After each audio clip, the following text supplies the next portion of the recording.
तो hello friends, welcome back to the real talk. और भाई आज आप लोगों का भाई आ चुका है एक और नए वीडियो के साथ, एक और नई रिसर्च के साथ। तो जैसा कि हमेशा आपके भाई ने बताया कि इस चैनल पे आपको भाई हर चीज की सच्चाई यहाँ पे मैं बताने वाला हूँ। तो आज मैं एक ऐसी रिसर्च के साथ आया हूँ भाई, जो आजकल लोगों के बीच में बहुत ही ज्यादा मिथ फैल रहा है एक कार्टून सीरीज को लेके। तो सबसे पहले मैं आप लोगों के सामने सवाल रखना चाहूंगा, क्या आपको लगता है कि भविष्यवाणी कोई देख सकता है?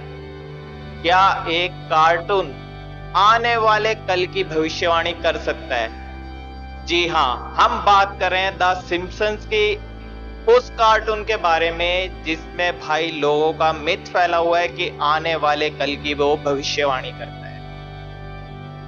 तो उसी से रिलेटेड मैंने काफी रिसर्च करी और जिसके बाद मैंने कुछ ऐसी घटनाएं निकाली जो लोगों के बीच में सबसे ज्यादा फैली हुई है, जिसके बाद लोगों को इसके ऊपर बहुत ज्यादा भरोसा हो गया है कि भाई द सिम्पसन्स पे जो भी चीज दिखाई जाती है वो आने वाले कुछ समय बाद सच हो जाती है।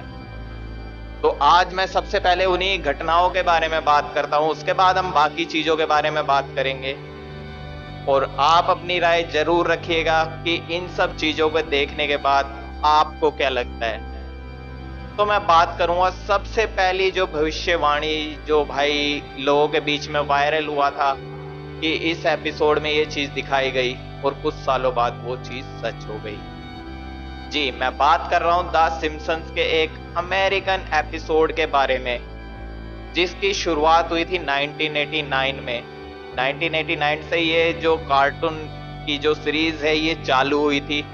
अमेरिका का ये कार्टून है और अमेरिका के बारे में लोगों के बीच में जो है भाई काफी मिथ फैला हुआ है कि अमेरिका में एक ऐसी जगह है जहां पे यूएफओ उतरते हैं और जो सबसे सीक्रेट जगह है अमेरिका की, जिसमें किसी को भी एंट्री नहीं है। अब इसके पीछे कितनी सच्चाई है उसके बारे में भी आने वाले समय में हम बिल्कुल रिसर्च करेंगे और जितनी भी जानकारी होगी मैं आप लोगों के साथ शेयर करूंगा। लेकिन अभी जो सबसे ज्यादा चीज वायरल चल रही है उसके बारे में हम बात कर रहे हैं, तो उसी के बारे में पूरी बात कंटिन्यू करते हैं। तो इस जो एपिसोड में है सबसे पहली जो चीज दिखाई गई थी भाई, उसके बारे में मैं बात कर लेता हूं। द सिम्पसन्स में जो सबसे पहले बताया गया था कि भाई 2016 का एक एपिसोड बहुत ज्यादा वायरल हुआ था, जिसमें डोनाल्ड ट्रंप को अमेरिका का राष्ट्रपति बनता हुआ दिखाया था। और भाई 2016 में जो ये एपिसोड दिखाया गया था उसके कुछ समय बाद डोनाल्ड ट्रंप जो है भाई सच में अमेरिका के राष्ट्रपति घोषित हो गए थे। जिसके बाद उस एपिसोड की काफी वीडियोस जो हैं लोगों ने इंस्टाग्राम, फेसबुक और यूट्यूब पे फैलाई थी कि भाई द सिम्पसन्स में ये चीज पहले ही दिखा दी गई थी कि आने वाले राष्ट्रपति जो है वो अमेरिका के डोनाल्ड ट्रंप होने वाले हैं। चलिए मान लीजिए ये भी एक इत्तेफाक हो सकता है, लेकिन उसके बाद कुछ सालों बाद द सिम्पसन्स में दिखाया जाता है भाई द सिम्पसन्स का एक कैरेक्टर जो है वो स्मार्ट वॉच के बारे में बात करता है, जिसके कुछ सालों बाद एप्पल जो है अपनी स्मार्ट वॉच लॉन्च कर देती है। भाई ऐसी कोइंसिडेंस बार बार कैसे हो सकता है? चलो एक बार को मान लेते हैं ये भी कोइंसिडेंस हो गया कि भाई उसमें कार्टून में दिखाया गया था और स्मार्ट वॉच सच में लॉन्च हो गई। लेकिन उसके बाद कुछ समय बाद दिखाया गया कि जो डिज्नी चैनल है वो भाई फॉक्स को टेक ओवर कर रहा है, फॉक्स को परचेज कर रहा है। और भाई सबसे बड़ी बात, कुछ सालों बाद डिज्नी ने सच में फॉक्स को परचेज कर लिया। मतलब एक घटना कोइंसिडेंस मान सकते हैं, दो घटना कोइंसिडेंस मान सकते हैं, लेकिन तीन घटनाएं लगातार, ये इत्तेफाक होना थोड़ा मुश्किल है।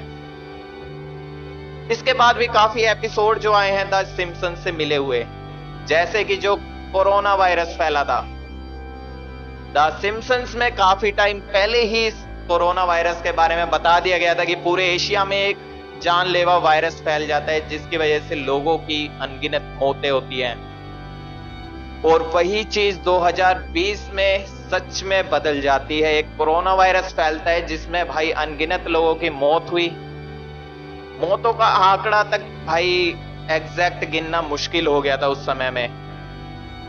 तो भाई कोइंसिडेंस एक बार हो सकता है, दो बार हो सकता है, लेकिन बार बार कोइंसिडेंस होना भाई पॉसिबल नहीं है।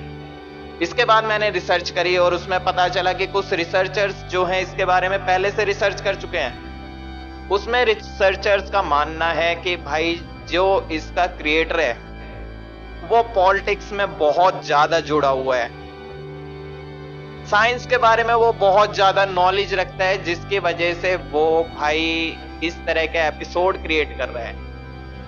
चलो एक बार को उन रिसर्चर्स की भी बात हम सच मान लेते हैं कि जो इसके क्रिएटर्स हैं वो अच्छी नॉलेज रखते हैं पॉलिटिक्स के बारे में और साइंस के बारे में। लेकिन भाई जो एग्जैक्ट चीज है इस तरह से बनाना कैसे पॉसिबल हो सकता है?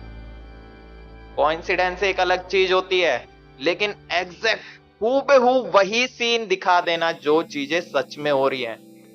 क्या आपको लगता है ये सच में कोइंसिडेंस है या सच में इसके पीछे बहुत बड़ा राज छुपा हुआ है?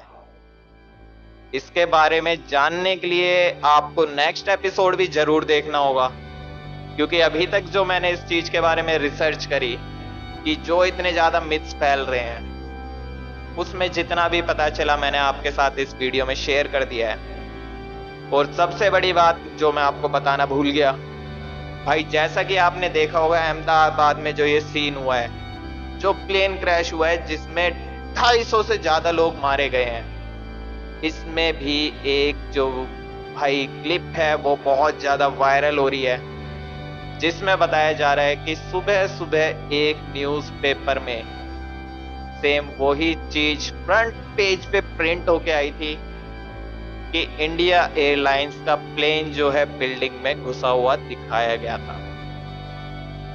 अब भाई इतने कोइंसिडेंस होने तो यार पॉसिबल नहीं है। क्या एयर इंडिया का जो प्लेन क्रैश हुआ था उसमें सच में किसी का हाथ था या वो सिर्फ एक इत्तेफाक था, एक घटना थी? उसके बाद जो अभी एयर इंडिया के हादसे में एक इंसान बचा है, उसकी भी काफी वीडियो वायरल हो रही हैं। जो बताया जा रहा है कि न्यूज चैनल्स वाले उस वीडियो को अभी तक दिखा नहीं रहे हैं, लेकिन कुछ लोगों ने वो वीडियो वहां पे वायरल की है इंस्टाग्राम फेसबुक पे, जिसमें दिखाया जा रहा है कि भाई विश्वास नाम का जो बंदा है, जब प्लेन क्रैश हुआ है, बिल्डिंग से वो टकराया है, उसके बाद वो इंसान बाहर से भागता हुआ उस बिल्डिंग के अंदर घुसता है और 2 मिनट बाद वो इंसान बिल्डिंग से बाहर आता है। अब कुछ लोगों का कहना है कि भाई उस इंसान ने इमरजेंसी गेट खोला जिसकी वजह से प्लेन क्रैश हुआ, लेकिन जो ब्लैक बॉक्स होता है प्लेन में, उसकी जब रिकॉर्डिंग निकाली गई है और सब कुछ चेक करा गया है तो उसमें बताया गया है कि जो हमारे प्लेन के पायलट्स थे उन्होंने 3 बार भाई वहां पे साफ साफ क्लियर शब्दों में बोला है कि भाई जो प्लेन के दोनों इंजन हैं वो ढंग से काम नहीं कर रहे थे, वो पूरा प्रेशर नहीं दे पा रहे थे, जिसकी वजह से प्लेन ऊपर उठ सके, जिसकी वजह से प्लेन क्रैश हुआ है। उसके बाद न्यूज में आ रहा है कि जो सबसे पहली प्लेन क्रैश की वीडियो बनाई गई थी, 17 साल के एक बच्चे ने वो वीडियो बनाई है, जिसके बारे में अब सुनने में आ रहा है कि पुलिस ने उसके ऊपर भी एफआईआर दर्ज कर दी है कि उसको कैसे पता था प्लेन क्रैश होने वाला है। उसने प्लेन टेक ऑफ से प्लेन क्रैश होने तक की वीडियो बनाई है। तो यार इस चीज को मैं कहीं ना कहीं गलत मानता हूं कि इतनी सी चीज पे किसी बच्चे को इस तरह से हरेस किया जाए, मतलब इस तरह से शक किया जाए, इस चीज को मैं बिल्कुल भी सही नहीं मानता हूं। क्योंकि अगर आप एयरपोर्ट के पास से निकलते हैं तो भाई वहां पे काफी सारे बंदे आपको मिल जाएंगे जो प्लेन की वीडियो बना रहे होते हैं, जो आज तक बेचारे प्लेन में नहीं बैठ पाए हैं, जो बेचारे मिडिल क्लास हैं, वो प्लेन को उड़ते हुए देख के ही इतनी खुशी मना लेते हैं जिसकी कोई हद नहीं। बताया जा रहा है वो बच्चा भी अपने मामा के घर पे आया हुआ था कुछ दिनों की छुट्टियों में, और उसके घर के पास एयरपोर्ट था तो वो वीडियो शूट कर रहा था। लेकिन बेचारे को क्या पता था कि उसकी ये वीडियो शूट करना उसके ऊपर इतना भारी पड़ जाएगा और पुलिस उसको घर तक उठाने आ जाएगी। तो भाई मैं यही कहूंगा, इसके पीछे पूरी इन्वेस्टिगेशन होनी चाहिए। कुछ लोगों की तो बात पॉलिटिक्स से भी जुड़ी हुई है कि उसके अंदर जो नेता मरे हैं उनसे भी कुछ बातें जुड़ी हुई हैं, लेकिन उन सब चीजों को मैं इस वीडियो में बीच में नहीं लाऊंगा, क्योंकि हमारा जो मेन मोटिव था द सिम्पसंस के बारे में बात करना, वो यहाँ पे हमने क्लियर की है। और इसके बारे में और भी मैं रिसर्च करने वाला हूँ, क्योंकि मैं खुद यार इस चीज को देख के हैरान हूं कि जो चीजें द सिम्पसंस में दिखाई गई कुछ टाइम बाद वो चीजें सच हुई हैं।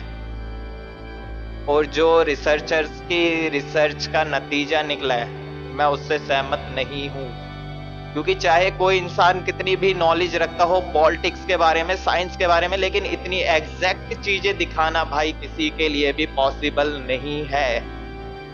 तो उस चीज के बारे में भी रिसर्च करके नेक्स्ट टॉपिक में मैं आपके साथ फिर दोबारा मिलूंगा द रियल टॉक पे।